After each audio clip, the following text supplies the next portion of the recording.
En las primeras horas del 4 de julio de 1833, mientras Charleston celebraba la libertad de los hombres blancos, 12 amos de plantación cayeron en silencio dentro de la gran casa de los Whitaker. Su asesino no usó cuchillo ni pólvora, solo fuego, paciencia y veneno. Su nombre era Samuel. Durante 20 años cocinó para los mismos hombres que habían vendido a su hijo, que lo arrancaron de su amada e hirieron mientras el látigo desgarraba su espalda. Hijo de una curandera africana, Samuel sabía que algunas hojas matan lentamente. Demasiado frágil para el campo, lo arrojaron a la cocina, donde aprendió más que recetas.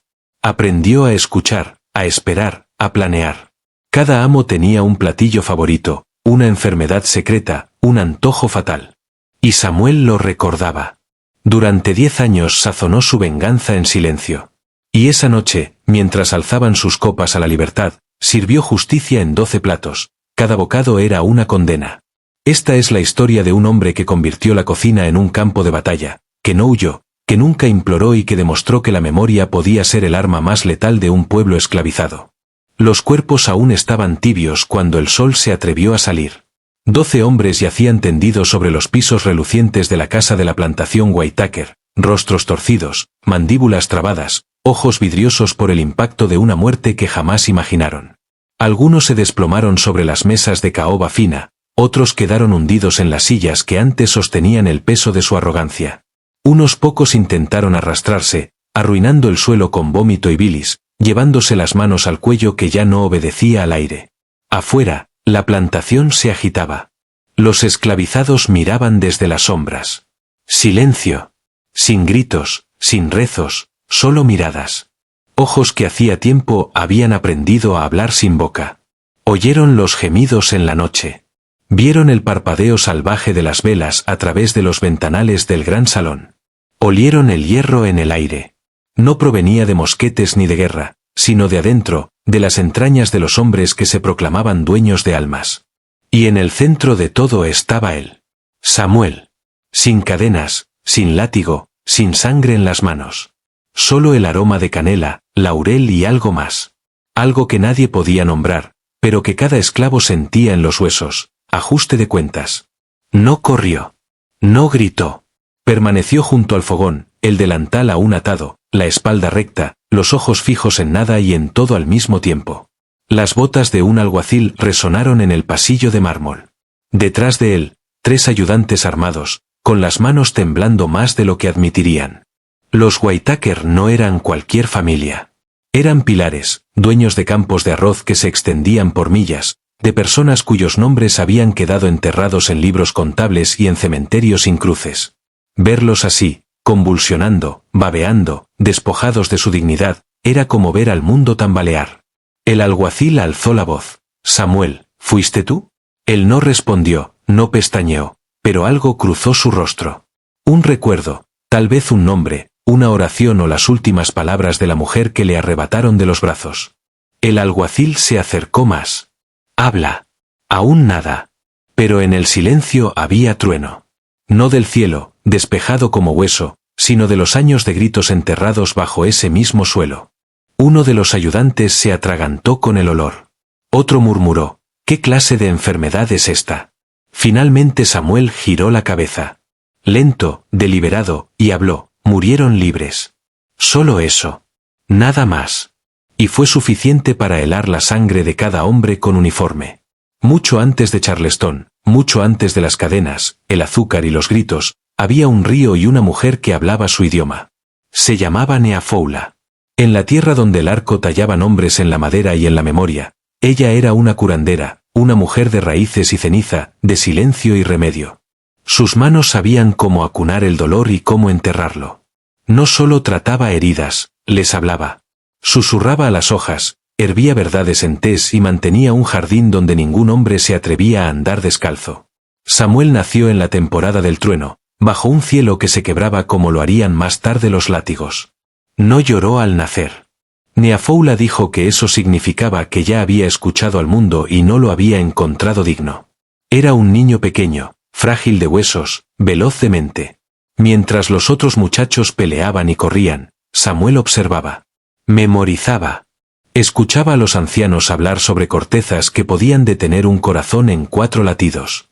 Ayudaba a su madre a distinguir hierbas de venenos, incluso cuando ambos tenían el mismo verde. Neafoula le enseñó a leer el viento, a diferenciar entre hambre y muerte por la forma de una uña, a abrir un tubérculo y saber si curaría o mataría. Quien controla lo que entra en el cuerpo, controla el alma, decía ella. Samuel reía, pensando que eran enigmas de ancianas. Entonces llegaron los barcos. Las cadenas eran frías, pero el silencio en aquel navío era aún más gélido. Neafoula estuvo allí hasta que ya no estuvo. Una noche despertó y su cuerpo se había ido. La cadena que alguna vez ató su muñeca colgaba vacía. Sin gritos, sin adiós, solo ausencia. La clase de vacío que no deja moretones, solo ecos. Tenía 10 años cuando llegó a Charleston. Solo, marcado, renombrado, revendido. Le dieron ropas demasiado grandes y un nombre demasiado pequeño. Samuel. La plantación Whitaker no quería otro niño para los campos. Necesitaban un mandadero, un limpiador, alguien que fregara las esquinas y llevara mensajes. Alguien que los amos no notarían. Pero notaron una cosa, el niño no temía al fuego. Se movía por la cocina como si hubiera vivido allí en otra vida. Cuando la cocinera principal le quemó la mano con grasa caliente, Samuel no lloró. Apretó los dientes y la miró con algo que no pertenecía a los ojos de un niño. Ella nunca volvió a tocarlo. En su lugar, le enseñó a rebanar cebollas rápido, a sazonar con sal y crueldad. Le enseñó que la comida no era solo alimento, era jerarquía. Los amos comían faisán asado con glaseado de higo silvestre. Los esclavos comían harina de maíz con manteca, si había suerte. Samuel aprendió. Pero no solo a cocinar. Aprendió cómo comían, cuando bebían, que les dolía el estómago y que los aliviaba. Comenzó a guardar una lista, no en papel, sino en la memoria, un registro de poder, un catálogo de vulnerabilidades. Y en su interior, algo que su madre había sembrado empezó a florecer. Tenía 12 años cuando dejaron de llamarlo niño y empezaron a decirle ayudante de cocina. Un ascenso, dijeron, como si fuera una bendición. Pero la cocina de la plantación Whitaker no era un refugio. Era un horno, un santuario de calor, sudor, grasa y órdenes que caían como látigos. Estaba justo detrás de la casa principal, construida con ladrillo viejo y madera ennegrecida por el humo. Allí el aire nunca se enfriaba. Ni en invierno. El fuego jamás moría, ni tampoco el hambre de quienes alimentaba. Los esclavos de campo envidiaban a los que trabajaban dentro. No sabían. No sabían que la cocina tenía sus propios látigos, invisibles. Samuel los sintió todos. La cocinera jefa, la señora Gertie, era una mujer hecha de vapor y rencor. Libre en papeles, pero esclava en espíritu. Gobernaba la cocina como un capitán su barco, y Samuel era el grumete más pequeño. Lo abofeteaba cuando el guiso se derramaba. Lo pateaba si pelaba papas demasiado lento. Pero también enseñaba, de la forma cruel en que el mundo enseña a los débiles a sobrevivir. Obsérvalos comer, susurraba entre dientes agrietados.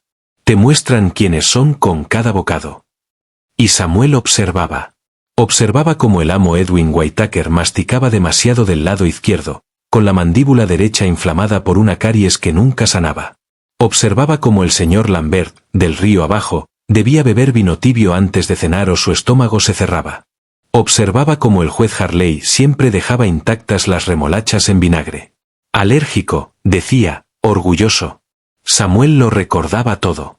Por las noches, cuando las brasas se apagaban y la casa callaba, se sentaba solo en el escalón de la cocina, el delantal manchado, las manos ampolladas, y recitaba la lista de sus males como salmos: dolor de muelas, vientres hinchados, ojos irritados, manos temblorosas. Empezó a emparejarlos con plantas, una raíz amarga para Edwin, un polvo blanco para Lambert, semillas trituradas para Harley. Nadie notaba al niño que murmuraba en la oscuridad. Creían que era locura. Era memoria. No estudiaba solo las enfermedades. Estudiaba el poder, cómo se movía, cómo se vestía, cómo reía sobre carne cocinada por alguien a quien colgarían por robar pan. Y Samuel, pequeño, callado, olvidado Samuel, se convirtió en el hombre más informado del condado, porque nunca ocultaban nada al que los alimentaba. Una tarde, tras una tormenta de verano, La señora Gertie se llevó la mano al pecho y cayó junto al horno. Sin gritos, sin oración final, solo vapor y silencio. Al amanecer, Samuel llevaba puesto su delantal. No porque confiaran en él, sino porque estaba allí, porque nadie más quería el calor.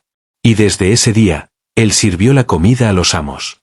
Estofados que hervían durante horas, pasteles tan húmedos que las mujeres suspiraban, ostras enfriadas lo suficiente para recordarles la riqueza de Charleston. Se convirtió en el cocinero.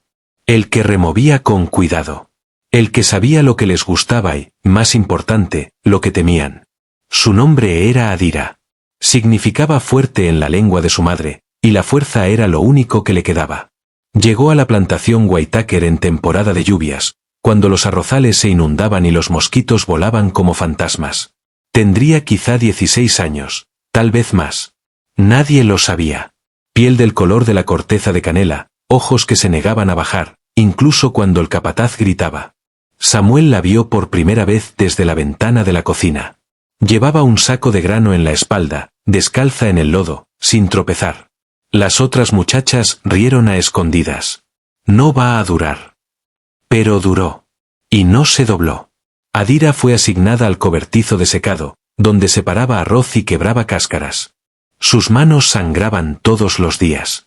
Pero nunca se quejó. Y por las noches, cuando los tambores susurraban bajo en los barracones, Samuel la veía, sin bailar, sin rezar, solo de pie junto a la higuera, mirando el cielo. Le habló apenas después de un mes, ofreciéndole un trozo de ñame aún tibio. Ella no sonrió, pero lo tomó. Eso bastó. Nunca tuvieron el lujo del romance. No había cartas, ni cortejos, solo miradas junto al pozo. Caricias furtivas como contrabando.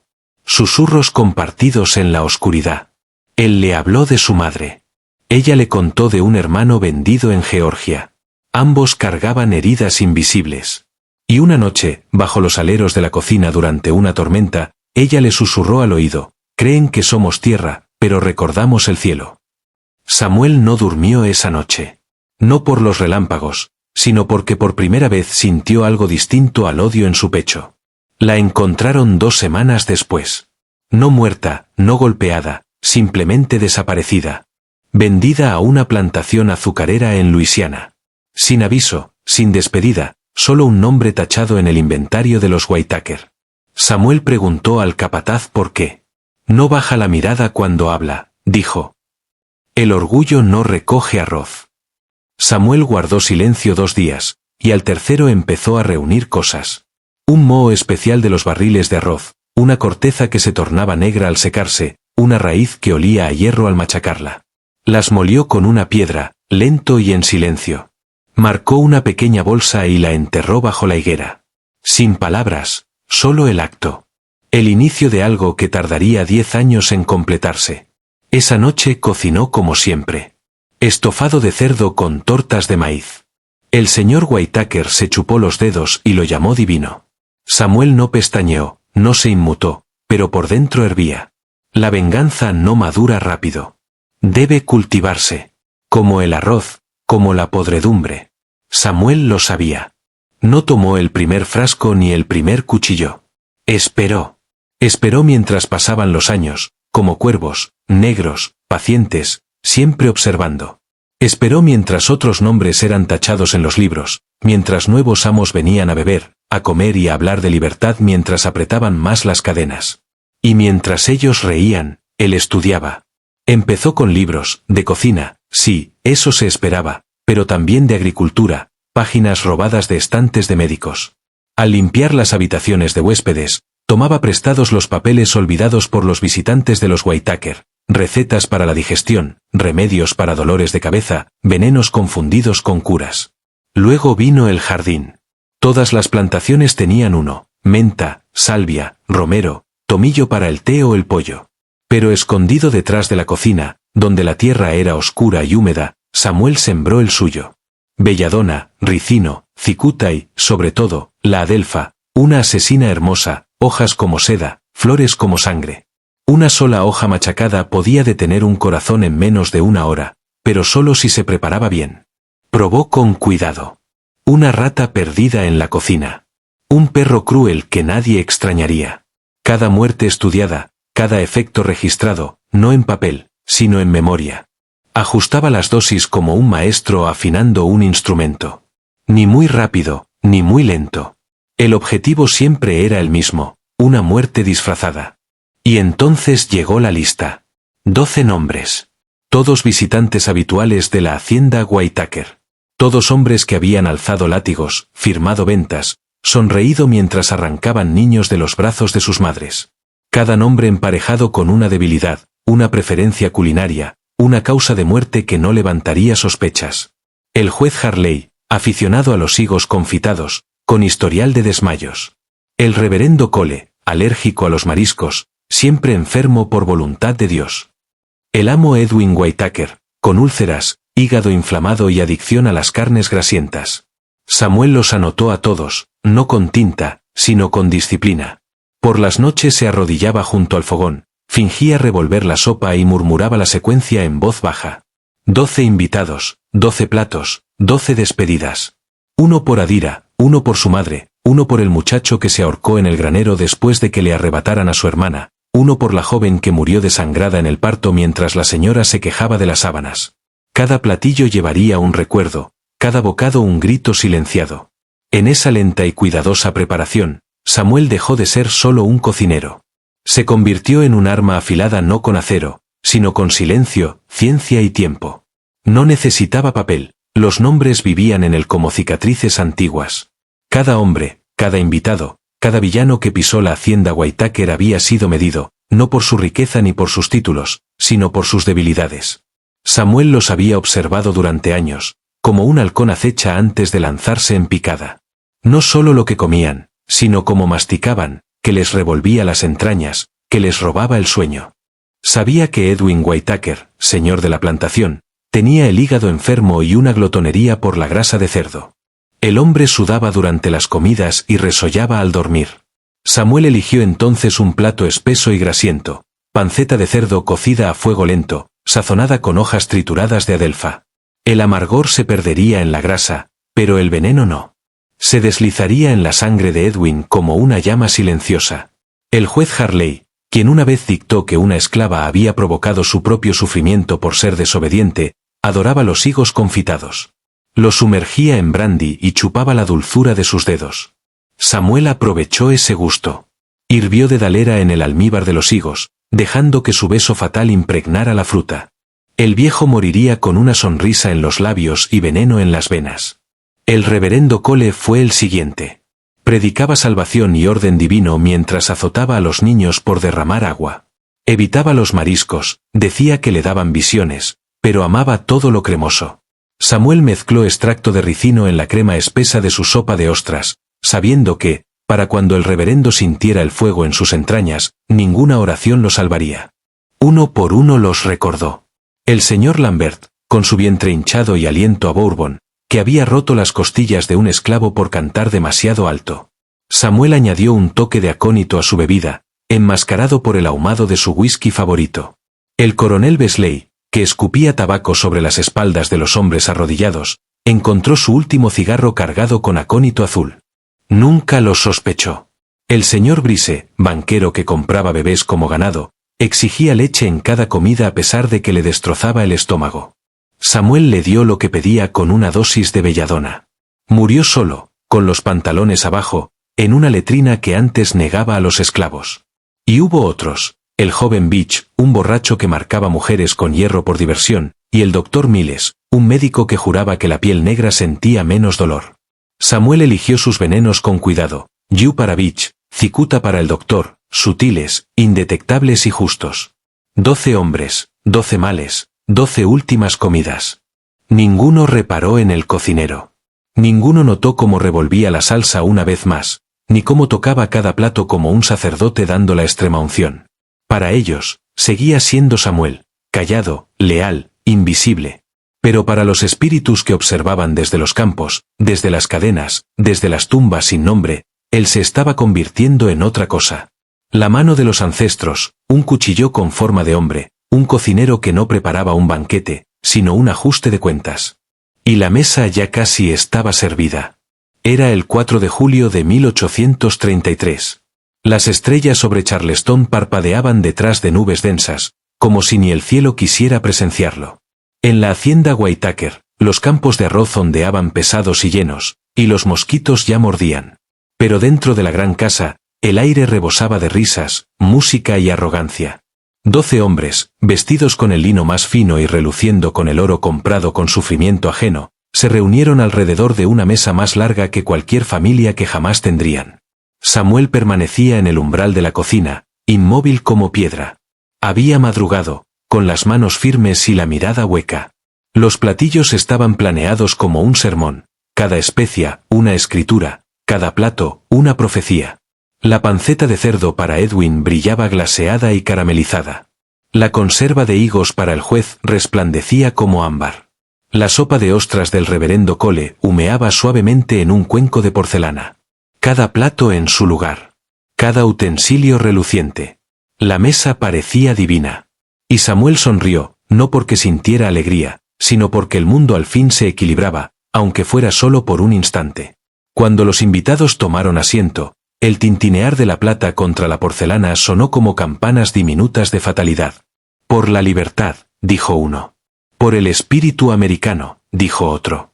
El brindis se alzó, las copas de cristal chocaron, y Samuel lo sirvió no con amargura, sino con precisión, con la gracia de un hombre que cargaba el peso de sus ancestros.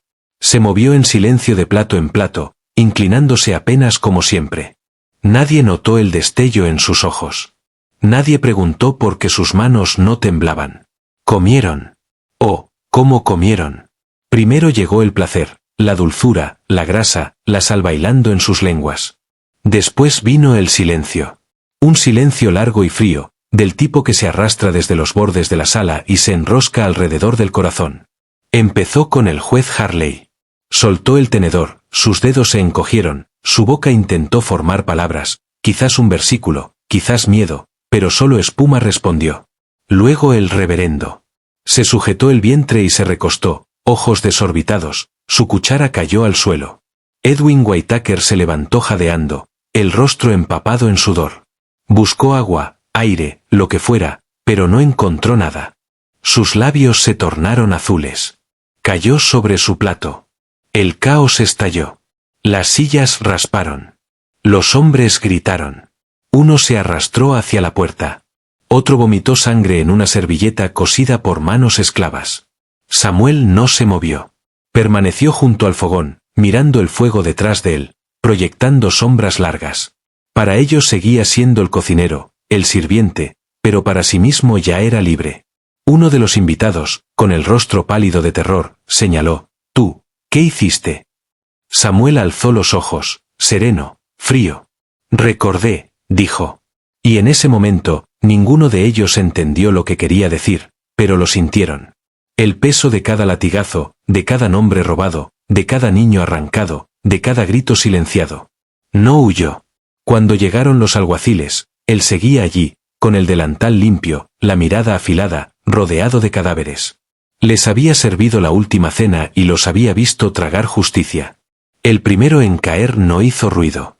El juez Harley simplemente se tensó, la cuchara detenida en el aire, y lentamente sus ojos rodaron hacia atrás como si algo antiguo al fin lo reclamara.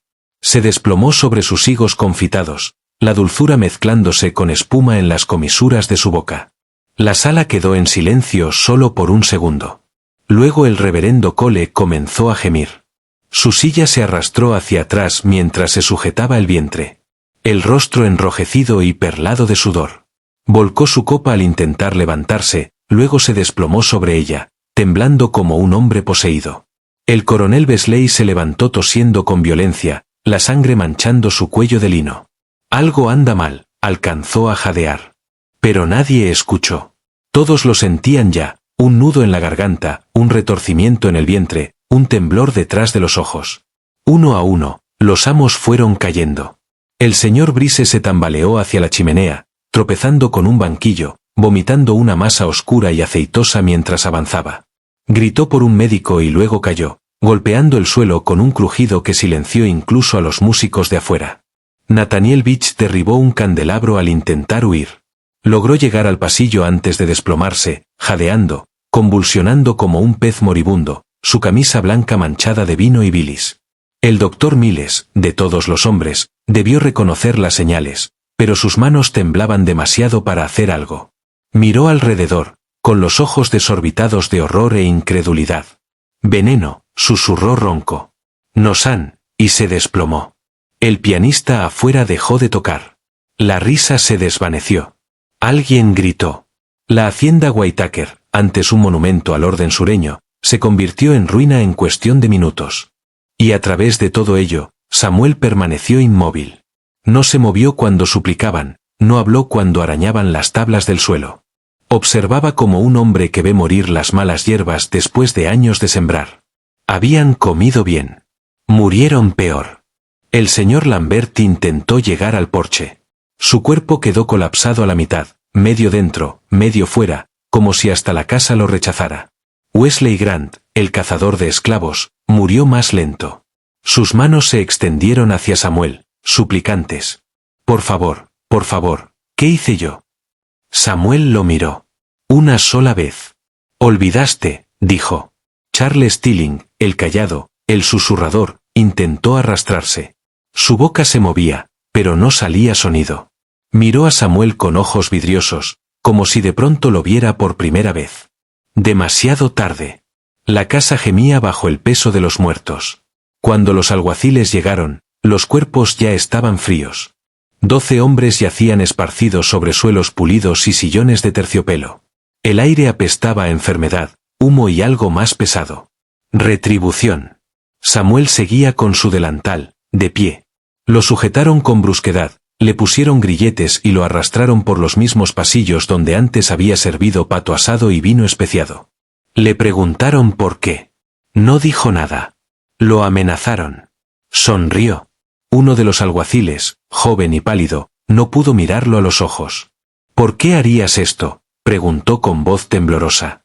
La respuesta de Samuel fue tranquila. «Ellos me enseñaron cómo».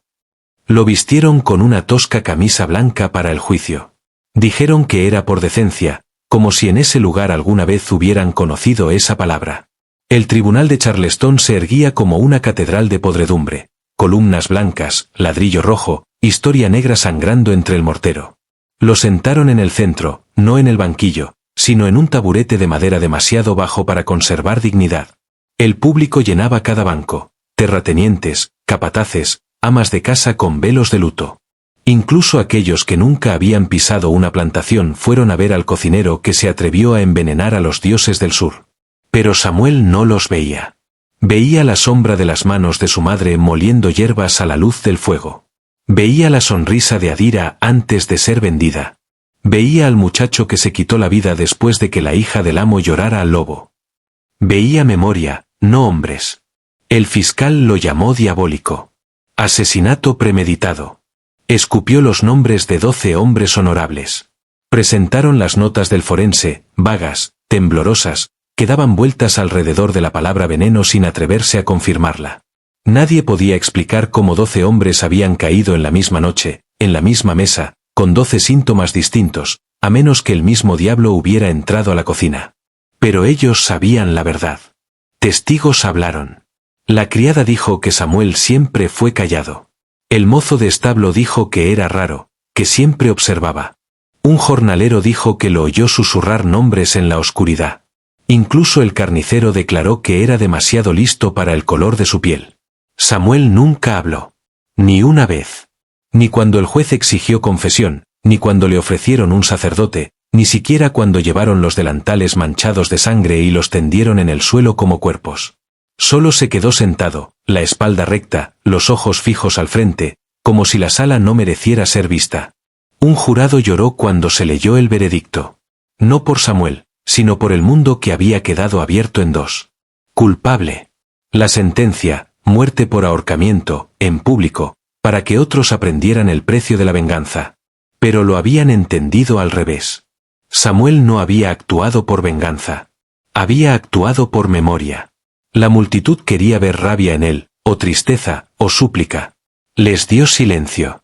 Y en ese silencio, el aire se volvió pesado, como si todos en esa sala recordaran de pronto sus propios pecados.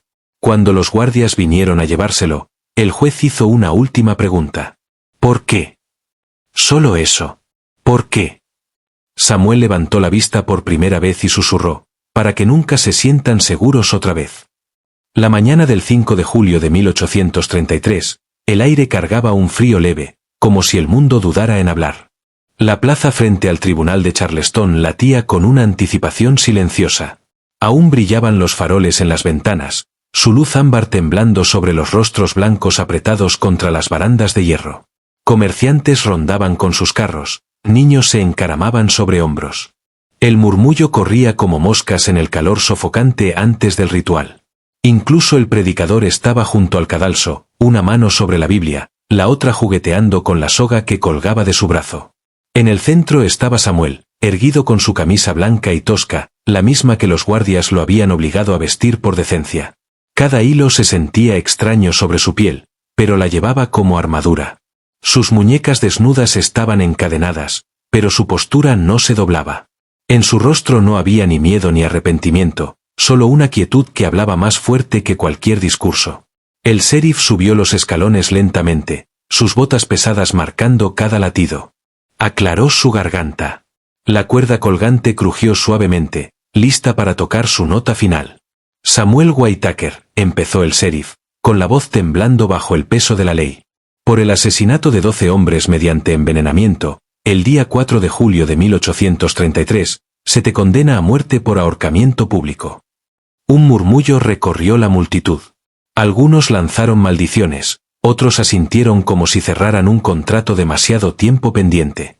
El viento agitó las hojas de la higuera cercana, la misma bajo la cual Samuel había enterrado su primer puñado de venganza, como aplaudiendo en silencio. Nadie esperaba súplicas. Esperaban labios temblorosos, cabeza baja, lágrimas traicionando su silencio. Esperaban vergüenza. Obtuvieron quietud. Le ofrecieron una capucha. Rechazó. Sus ojos permanecieron visibles, serenos, penetrantes, intactos. A través de ellos pasaban recuerdos, las manos de su madre ordenando hierbas venenosas junto al fuego, el rostro de Adira mirando al cielo, no al suelo, el muchacho que se colgó en silencio, el granero vacío salvo por una cuerda y 2 huellas frías que nunca regresaron, los surcos regados con lágrimas, los campos cerrándose como ataúdes, los 12 cuerpos tendidos en la casa Whitaker la noche anterior. El sheriff hizo una pausa, su voz se suavizó, casi ahogada por el murmullo de la multitud. Haz las paces, Samuel. Samuel alzó la barbilla. Susurró, apenas audible, pero el viento llevó sus palabras a cada oído, a cada rincón mudo de la plaza. Ya lo hice. La trampilla se abrió con un crujido final. Por un instante, Samuel no cayó. Se elevó. Se elevó como un ave liberada, como un espíritu desatado, como una memoria que se niega a borrarse. Su cuerpo se estiró erguido por un latido eterno. El mundo pareció estremecerse, como si el mismo reconocimiento se detuviera a honrar lo ocurrido. Luego la gravedad lo reclamó. Descendió con un susurro a través de la tela. La soga se tensó. El aliento lo abandonó. Y entonces, quietud. La plaza permaneció en silencio por lo que parecieron horas. Una ráfaga solitaria agitó las hojas de la higuera. Incluso el predicador bajó la cabeza. Nadie se movió. El cuerpo de Samuel fue bajado y cargado bajo un sudario gris, a través de portones de hierro negro. No hubo oraciones, solo tierra fría esperándolo. Lo enterraron en una fosa poco profunda, más allá de los límites de la ciudad, bajo barro y nombres olvidados. Sin marca, sin ceremonia, solo el peso ignorante del olvido. Creyeron que habían apagado la memoria. Pero se equivocaron.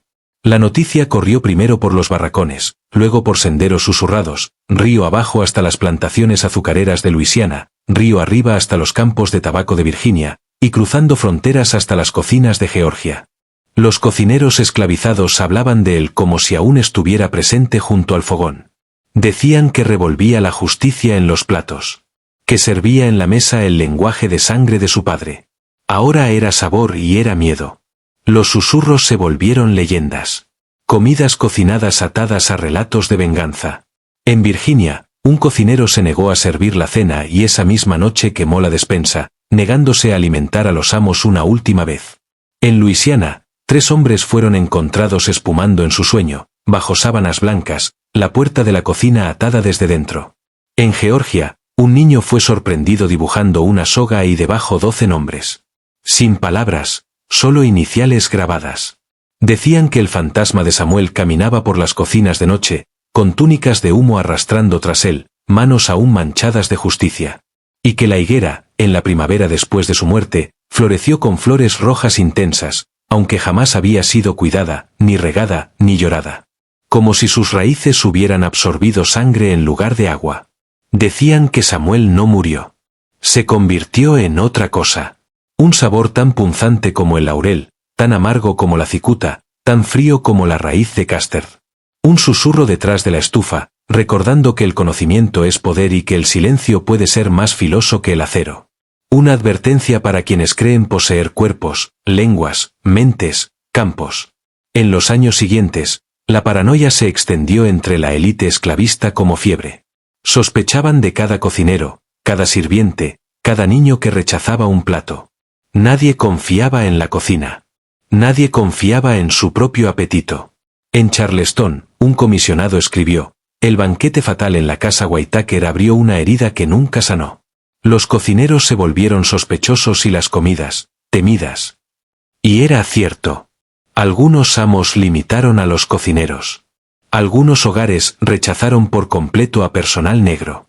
Otros obligaban a capataces a vigilar cada plato. Horneaban pan solo a la vista de blancos. Rechazaban ostras, higos o cualquier comida que pudiera esconder la muerte. Pero el miedo llegó demasiado tarde. El espíritu ya había volado. Samuel se convirtió en leyenda. Entre los esclavizados, fue un santo de la resistencia. Las madres susurraban su nombre mientras tejían hojas de maíz en canastas para el campo, enseñando a sus hijos que la venganza podía servirse en silencio. Entre los abolicionistas, fue una advertencia, no mártir, sino recordatorio, un hombre que eligió justicia con el conocimiento de su madre y su propia memoria.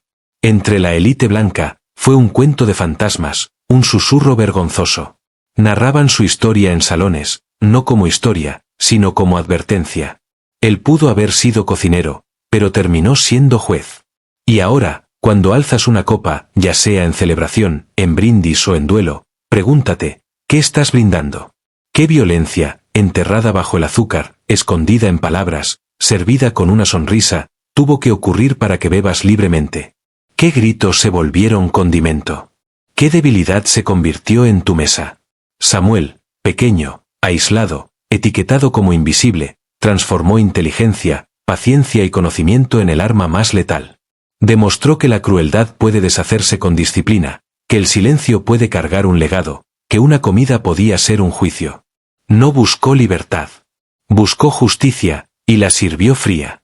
Si disfrutaste esta historia, suscríbete al canal, activa la campana de notificaciones, deja un like y compártela con alguien que necesite escuchar esta verdad. Eso ayuda mucho a que el canal siga trayendo historias reales que nunca aparecen en los libros de historia.